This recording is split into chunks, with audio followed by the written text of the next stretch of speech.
Keď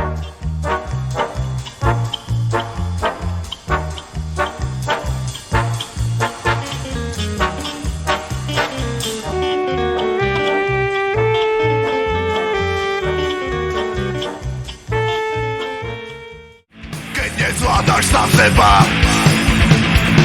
veď pred každým zápasom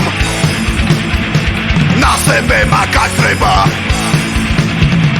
Silu, rýchlosť, výdrž, intelekt potrebuje každá schopnosť. Výsledek to je jenom tak, že nás tady ty trenéři nenervují tím, že teď musíte vyhrát a když nevyhráte, tak uvidíte. Ne, ty trenéři jdou do toho zápasu úplně v klidu a my taky. Prostě snažíme se pořád vyhrát, protože hrajeme hokej a hokej je o výhrání. Teď bych vám chtěl představit našeho sportovního manažera Vekeho Vítanena. Veke byl v roce 2001 draftován týmem Colorado Avalanche v NHL.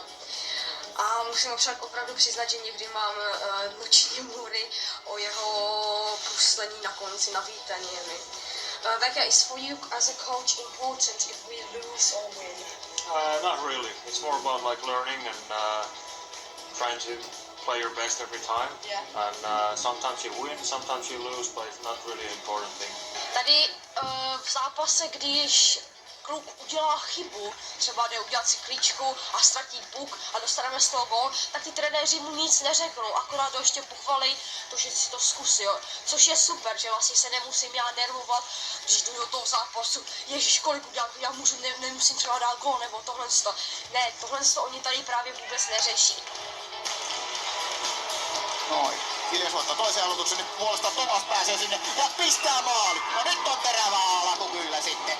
A player here does a mistake on the ice, for example in the match and we lose. But the coaches, they don't tell him anything, they don't shout at him or anything. I really wasn't used to this. But what is the thing that makes you as a coach angry when we do on the ice? Well, it's not the mistakes, it's more about the effort or if the players are trying their best. I think it's always like there's a chance every player has a chance to learn something when they're trying their best or when they're giving their 100% effort. But the mistakes are part of the game, it's always going to be like that. And I don't think it's really helpful if we, as a coach, we start screaming to the players or we shout them. It's more about like trying to get the players to learn and adapt for like like a game is always a challenge for each time. So try to just to use the games as a learning experience. Na 2 liny, takže se obstřídání na led.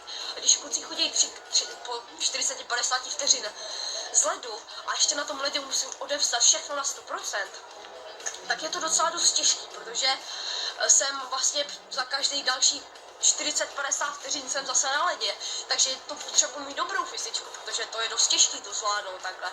We also here play like on 2 lines, just like with 10 boys. I also wasn't used to that because we were in the Czech Republic, we were always like playing on 3 lines or with 4 lines. But I think the main purpose is probably like to be more often on the ice, is it? Well, yeah, I think it's a good experience. Like, there's never been a player who's getting better as a hockey player when he's sitting on the bench. Yeah. And that's why we want them when we have games. We want them to boys to be on the ice, play as much as possible. And it's for us, it's like pure logic. Like we want the players to play as much as possible on their way. Like when they're like getting older and when they start in junior hockey. I mean, in hockey school, they start playing 4-on-4s and 3-on-3s. Even in there, like we never have too many guys on the bench waiting to get on the ice. We want everybody to be active and play.